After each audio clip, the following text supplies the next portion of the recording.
Hello and welcome. Today I'm going to be talking about David Hume's inquiry, section 10 of miracles. And before I get to that, I want to respond to some of the short assignments that I've received regarding section 8 of Hume's inquiry, where Hume talks about the compatibilism of free will with causal necessitation or determination in human behavior. Before I move on to getting into the meat of some of those replies to Hume's views on free will and determinism, I just want to point out that for Friday, I want you guys to read the last section of Hume's inquiry, section 12. I want the Group B students to give me a short writing assignment in which the Group B students explain some aspect of Hume's views on miracles and raise a question or present a problem for his view.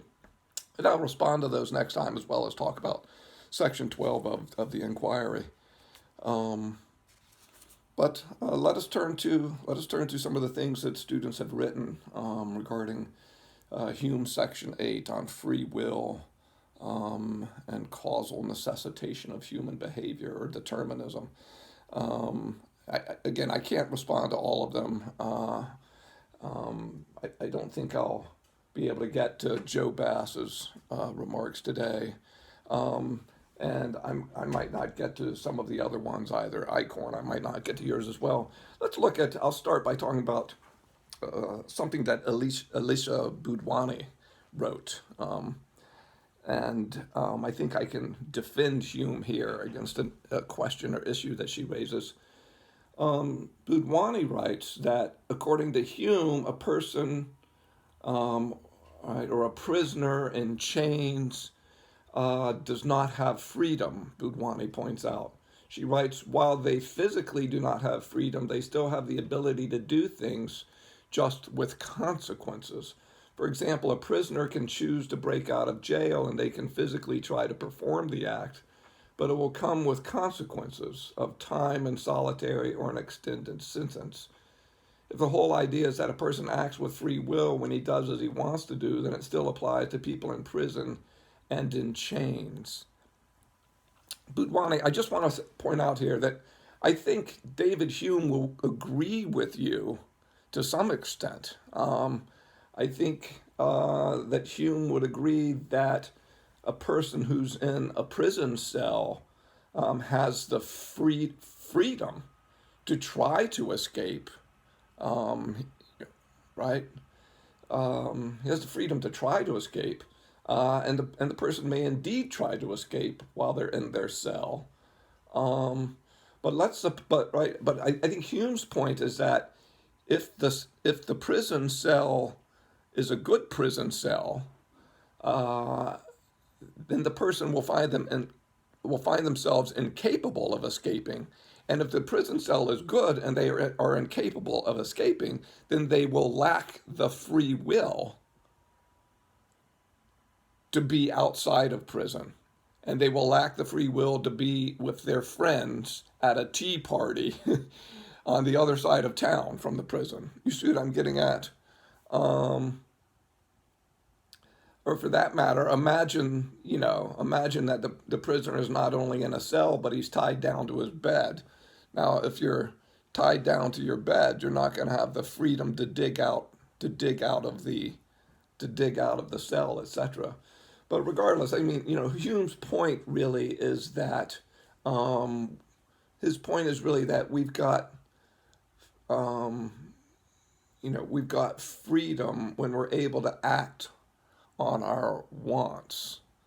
And I may, or we've got freedom when we've got the ability to satisfy our wants, so to speak. And if the prison is functional and operative, then despite my want to be at home, my desire to be at home, I'm not free to be at home because the prison cell locks me there.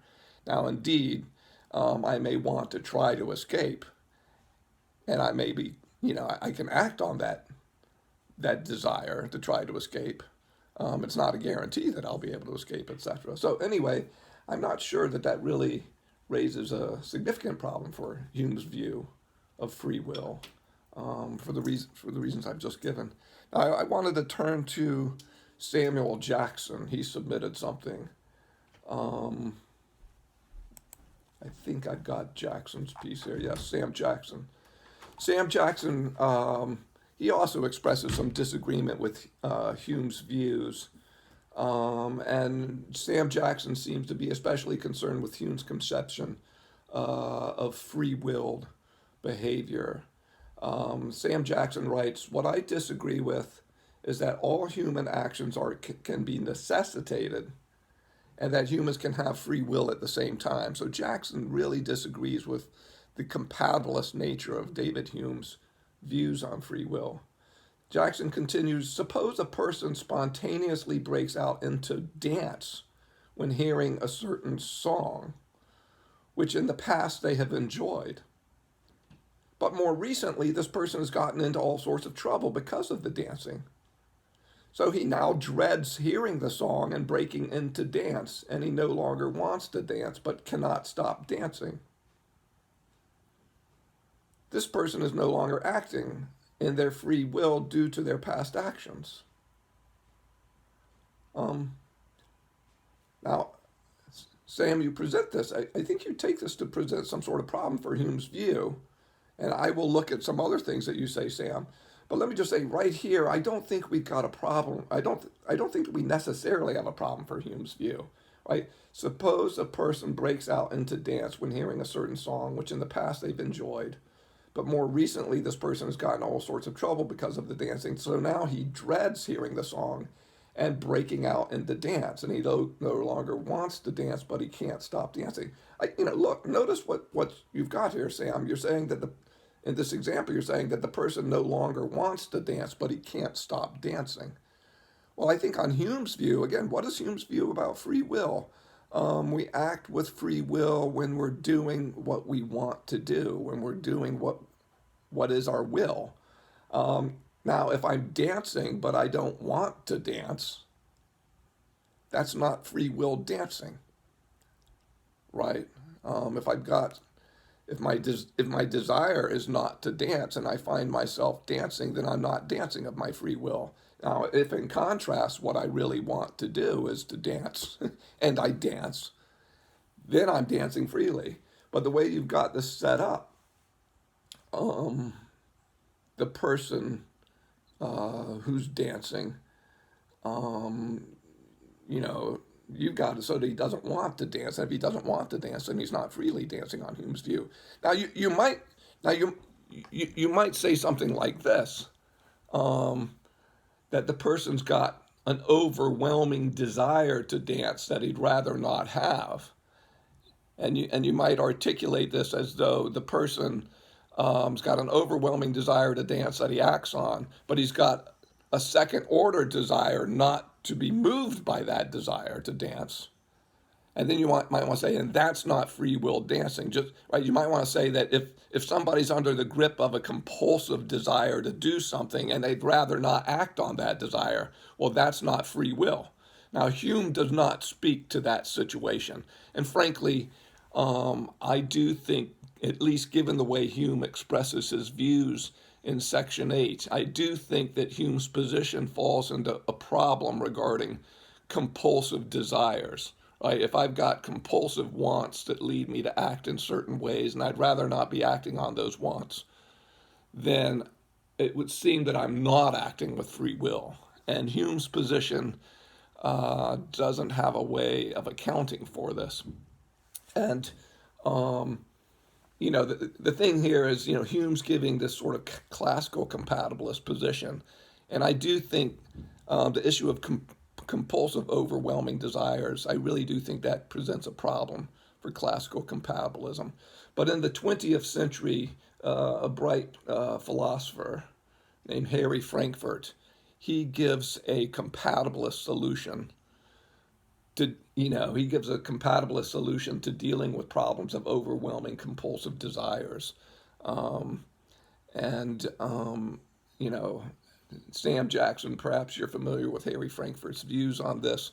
Um, but anybody out there who's interested in how a Frankfurtian free will might be able to solve this problem of compulsive desires, which I do think Hume's view faces, I'd be happy to direct you to Frankfurt's work on this. Um, actually, there's more here in Sam Jackson's response, um, but I think I'll leave off. I don't want to get too caught up in this. Jackson does say some other things, but I will leave off of that. At this point, um, let's take a look at Huggins. Sidney Huggins had a short critical response to things that Hume says here. Maybe we could talk about what she says for a moment here. I don't know if I'll be able to address all the points she raises because I think she does raise two different points.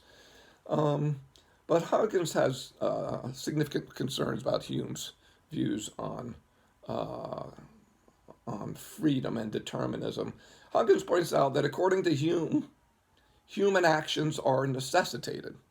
Right, that is Hume's view. Right, I mean, really, Hume believes that all events that transpire in the universe are necessitated by antecedent states and events. And if all events that occur in the universe are necessitated, and frankly, I think Hume is very much influenced here by Newtonian physics and the universality of the Newtonian system of natural laws operative in the world. But anyway, if all events that transpire are necessitated, then according to Hume, this would mean that human actions and behavior are necessitated by the motivational states and the character traits of human beings.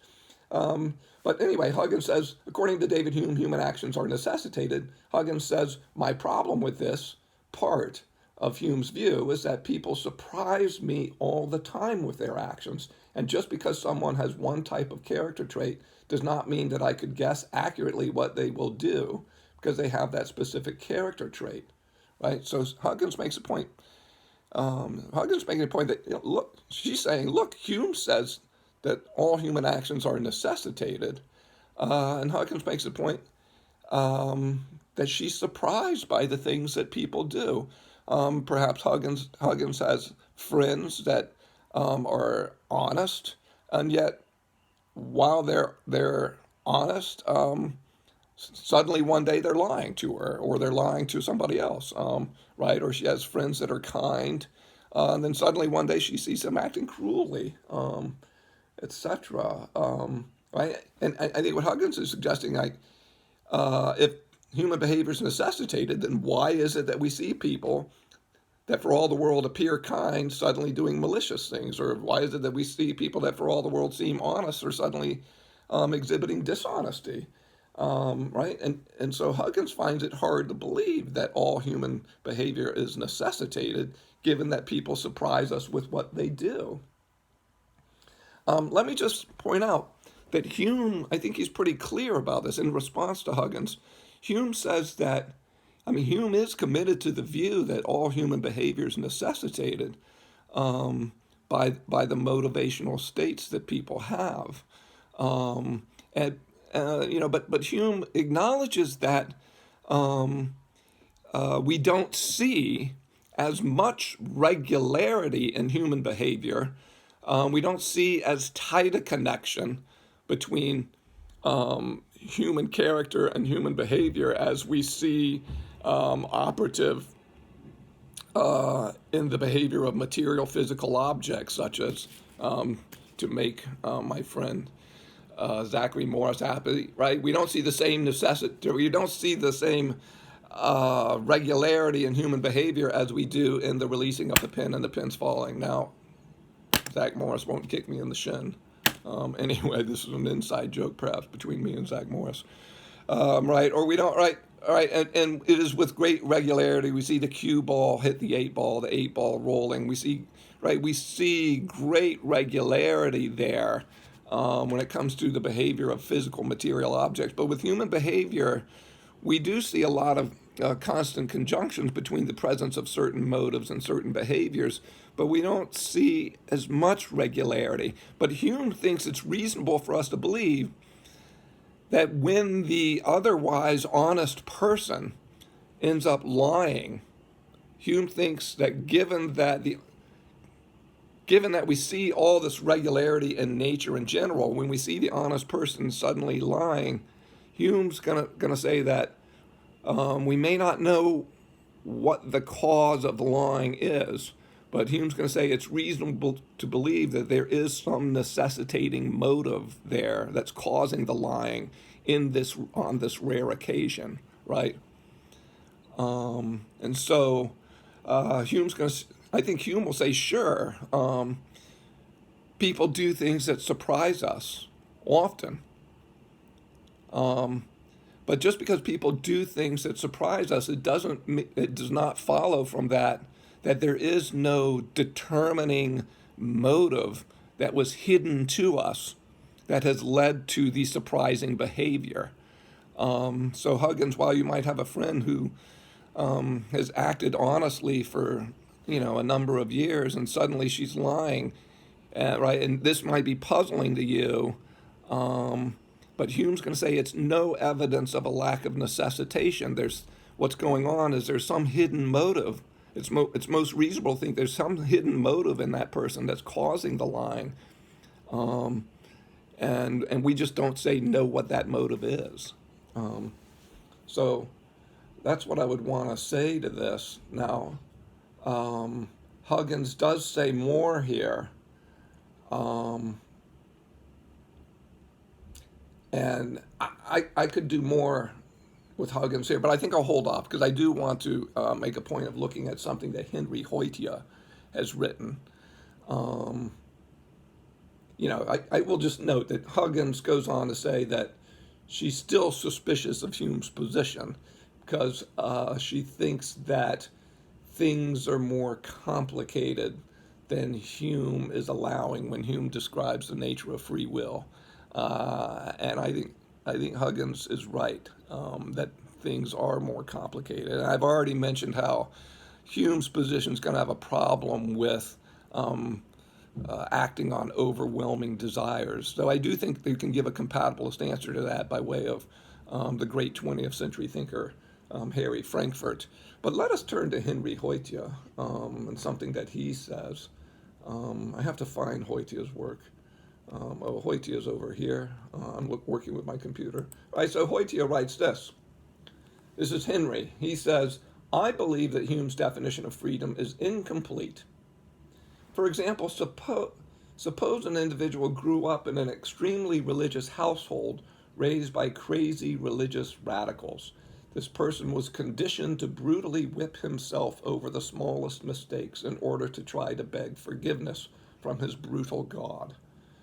As he grows older, he loses faith in this God, but still feels compelled to punish himself for minor mistakes. I believe few would believe this person to be truly free, and many may describe him as indoctrinated. Yet by Hume's definition, this individual is free, and as he is acting in accordance with his own will. Right? Let's just pause for a moment. So Henry's describing a situation where somebody at a young age in life was encouraged and conditioned by his upbringing to desire to whip himself, thinking that this is what God wants of him, and the person has a desire to whip himself. And as the person grows older, this person sort of rejects his religious upbringing, but he still finds himself with this desire, this compulsive desire to whip himself, right? And so the person's acting out of a will to whip himself, and on Hume's view, the person would be acting freely because, right, on Hume's view, we're acting freely when we act in accordance with our will. And Hume seems to regard acting in accordance with your will as doing what you want to do. And this person's got the compulsive want to whip himself, then that's a free whipping. And Henry's point is that that's not a free whipping. The person's got some sort of right compulsive desire that at some level he'd rather not act on, and that's controlling his behavior. Henry goes on, even more common psychological effects can illustrate the same point.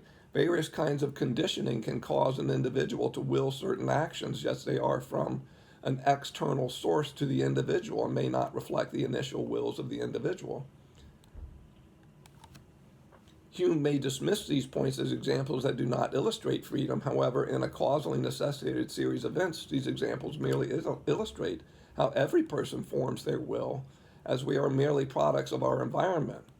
Now, Henry's actually moving on to another matter here.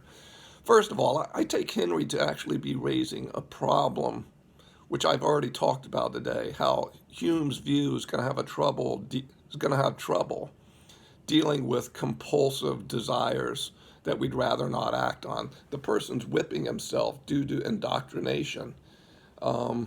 This might be a compulsive desire that he'd rather not act on.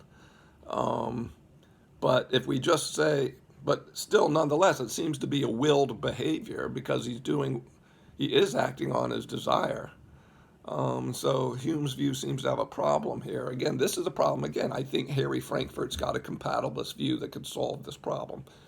But I don't have time to flesh out Frankfurt's view here today. But another thing that Henry's pointing out here is that Henry also is pointing out that if at a certain level, Henry seems to be suggesting in the later parts of what I quoted, Henry seems to be suggesting that Henry seems to be suggesting that it may be that none of us really has control over our wants, because it may be that what we want, right, is just a product of genetic and environmental factors that shape our brain functioning. And if these genetic and environmental factors that shape our brain functioning, and this process begins at very early stages of life and continues throughout our lives, but if genetic and environmental factors shape our brain functioning, and then the brain functioning necessitates the formation of the wants that then lead to action, Henry also expresses some concerns about whether this is adequate for making sense of free will.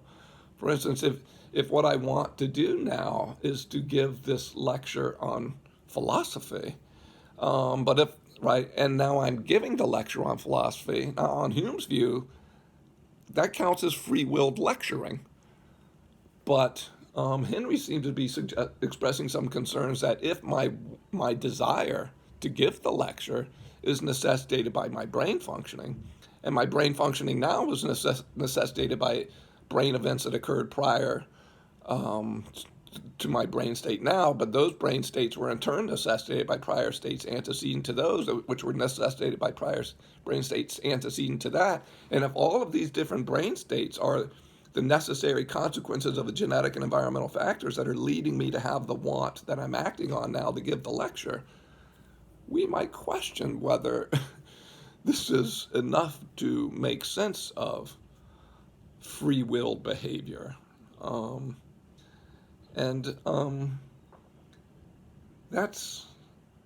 That's a potentially serious problem that has been pushed by a number of thinkers. And I think one 20th century figure who's really pushed that problem in a serious way is Peter Van Inwagen, who gives what's called the consequence argument.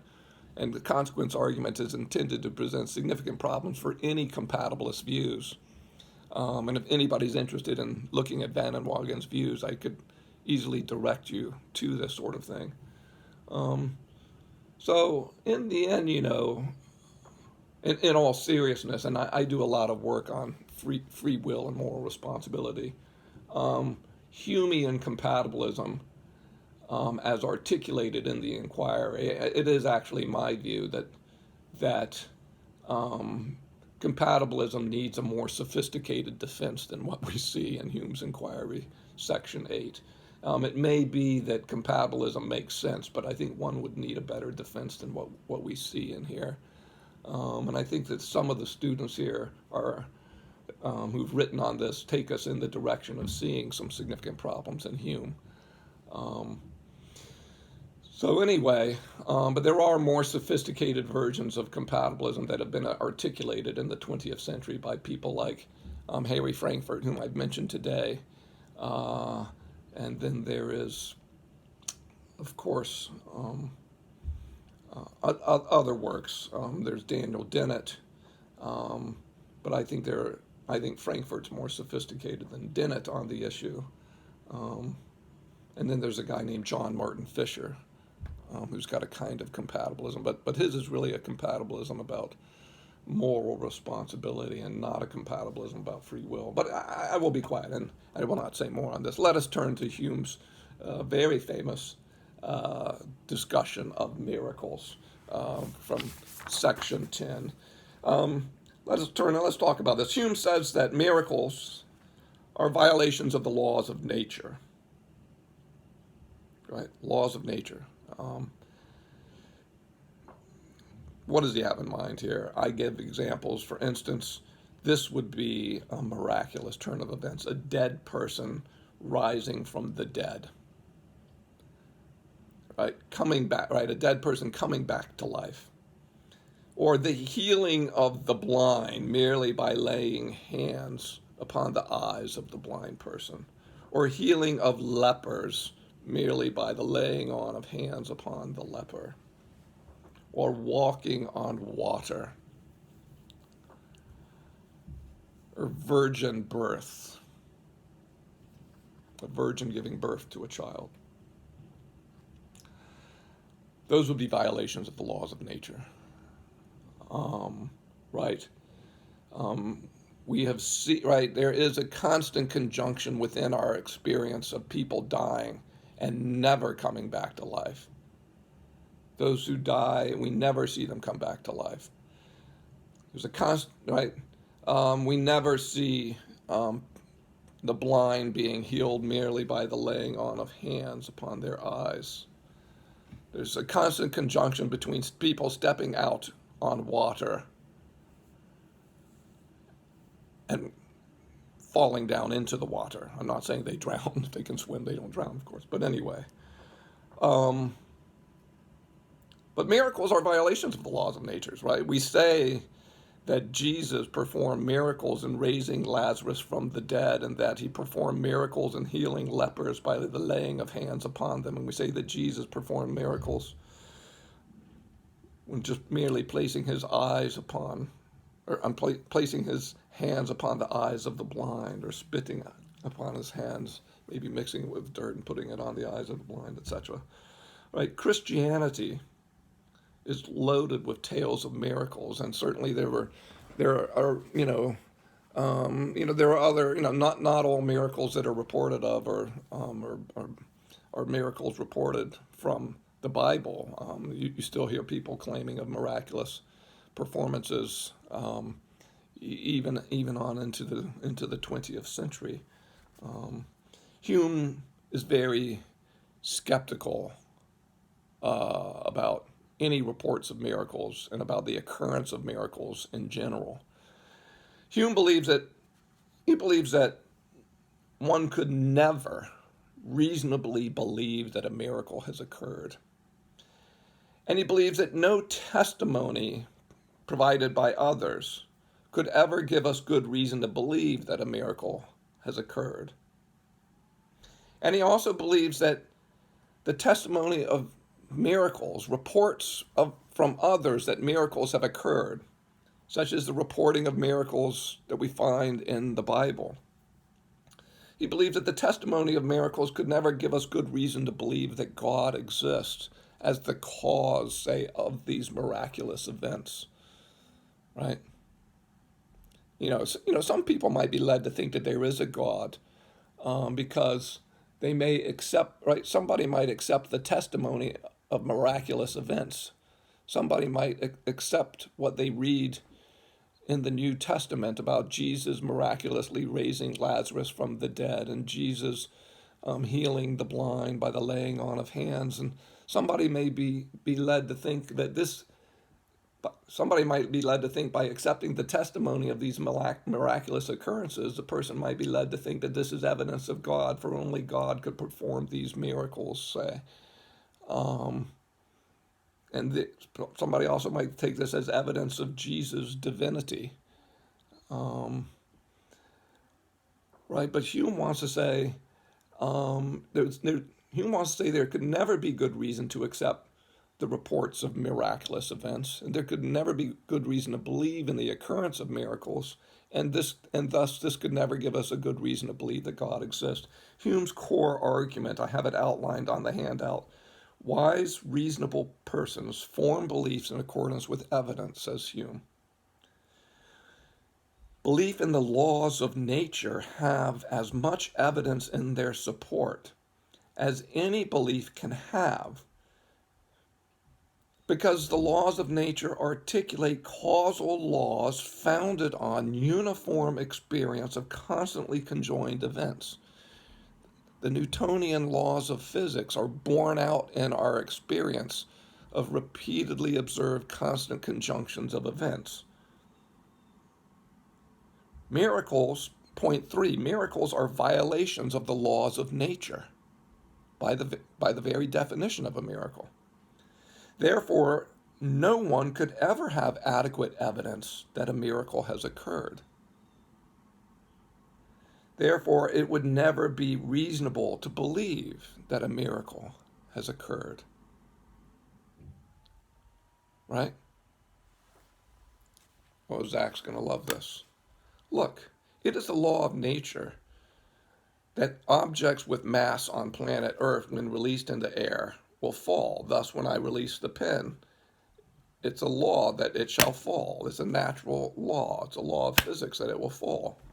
Now, if somebody reports to me or tells me that they've seen somebody release a pin into the air and it just hovered there in the air, it just hovered there by itself without falling, somebody reports of this, or somebody reports to me that he's seen people levitate off the ground and just remain hovering above the ground, their bodies just hovering off above the ground, 6 feet over the ground, and being in that levitated position for an hour at a time. Look, I've got more reason to believe that that person who testifies to this is either lying or deceived or hallucinating than I have reason to believe that somebody was actually levitating above the ground for an hour, or that somebody, or that some pin was just floating above the ground on planet Earth for an hour without coming down to the ground. I mean,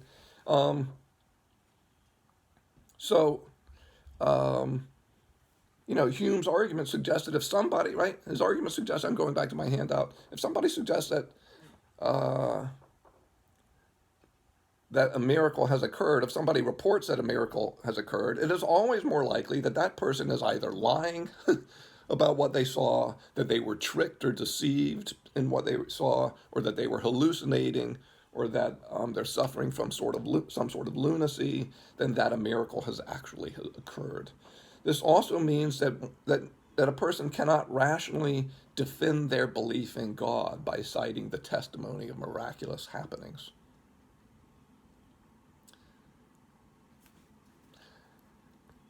Question could be raised: why do people believe in miracles? And Hume talks talks about that in section 10 of Miracles.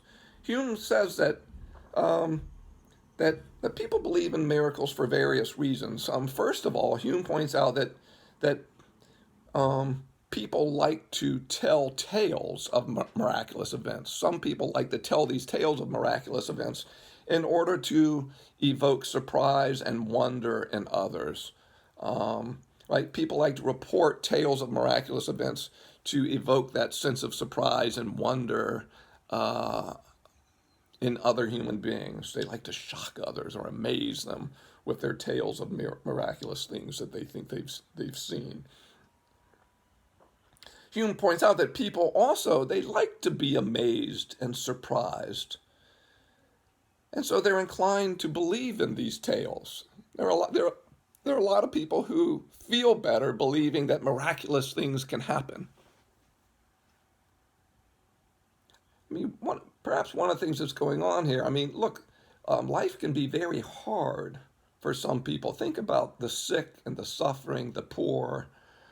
If life is very hard for you, imagine that you're sick and suffering and living in poverty. It might give you a sense of hope to believe that the miraculous can happen, right? It might give you a sense of hope to believe that somebody who looks for all the world like they're going to die within the next several months due to some cancer. It may give them hope if they believe in miraculous occurrences. And so this might be something that could be added in as to the reasons why people might believe in miracles, say. Hume also points out that ignorant, uneducated people are more inclined to believe in miracles. And he talks about how it is much easier to spread the belief in miracles among the population of the ignorant and uneducated. He talks about this as well. So why do people believe in miracles? Because there are people who like to surprise and amaze people by giving reports of miracles. Second, a lot of people like to be surprised and amazed when by hearing these tales and by believing them. I've noted, maybe this is not so much there in Hume, but I think it's consistent with Hume. I think a lot of people might be led to believe in miracles because it gives them a sense of hope when they're living in desperate circumstances, fighting physical illness or living in poverty. And a third point that I made, really, I guess a fourth point, Hume also points out that, when people are not educated about, say, the laws of physics and science, they might be more inclined, given their ignorance and lack of education, to believe in miracles as well. And all these factors maybe contribute, according to Hume, to why you can find so many people that believe in miracles and believe the miraculous tales accounted for in the Bible. Hume also argues, I'm back to my handout, he also argues that reports of miracles, they can offer no good reason to think that any particular religion, whether Islam or Judaism or Christianity or some version of these, right? He builds an argument that reports of miracles can offer no good reason to think that any particular religion, and I've just mentioned Islam, Judaism, Christianity, right? We might be concerned here as well about Hinduism or other or Native American religions. But miracles can give us no good reason to believe in any particular religion, says Hume, because different religions give different and competing and conflicting reports of miraculous events, right? There may be some miracles reported too in Islam that are not reported in important Christian doctrines. There might be things that are reported as miraculous events that are accepted by Christians that are not reported as miraculous by different Jewish denominations, etc. And so miracles can't give us reason to accept any particular religion because different religions have different miraculous reports or different reports of miraculous events. Another thing that Hume says, and I often feel like this is not a very nice thing that Hume says regarding Christianity at the end of his chapter on miracles. But Hume writes, and I quote from Hume, he writes, and I quote, "Upon the whole, we may conclude that the Christian religion not only was at first attended with miracles, but even to this day cannot be believed by any reasonable person without one." Right? Hume writes that this is right at the end of his section of miracles. Hume writes, "Upon the whole, we may conclude that the Christian religion not only was at first attended with miracles, but even to this day cannot be believed by any reasonable person without one." Christian religion, right, it's full of accounts of miracles. It's full of accounts, right? The New Testament is full of accounts of Jesus engaging in miraculous healings of people, Jesus himself rising from the dead, Jesus getting Lazarus to rise from the dead, Jesus walking on water. So the Christian religion, it is attended with miracles. But Hume wants to say no reasonable person could believe this. Hume's point is that to believe in Christianity requires believing in miracles. To be a Christian, on Hume's view, you need to believe that Jesus performed these miracles and that Jesus himself, a human being, right, rose from the dead. Hume's point is that to believe in Christianity requires believing in miracles, but reasonable people cannot believe in miracles for the reasons Hume has given. So Hume says it would take a miracle for any reasonable person to believe in the things that Christians believe in. That doesn't seem very nice to me. Actually, I think there might be a flaw in the logic of this. But maybe I can talk about that next time. I leave it for you guys to chew on. Look, the Group B students, you guys are supposed to, for Friday, and right, your assignment's due at 8 a.m. I want you to explain some aspects of Hume's views on miracles and present a question or try and raise a problem with it. And I'll respond to those in my next lecture. Everybody should be working or should be reading Section 12 of Hume's Inquiry, and I will talk about Section 12 next time. Next week, we'll be moving on to Kant's Prolegomena to Any Future Metaphysics. I regret that we have to move on to Kant so soon, actually.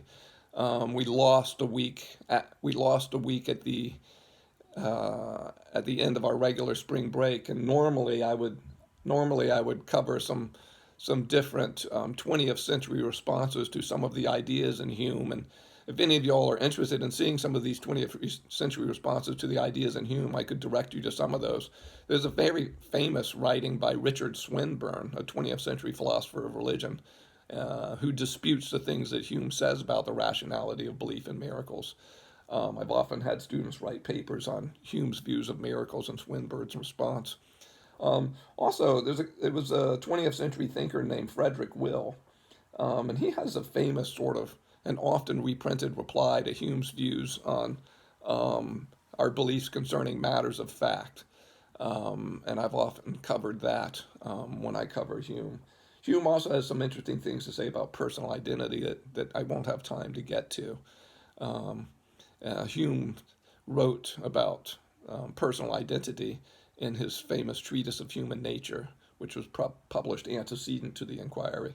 I'd like to get to those things. I normally cover them, but having lost that week after spring break and feeling like we probably ought to do some Kant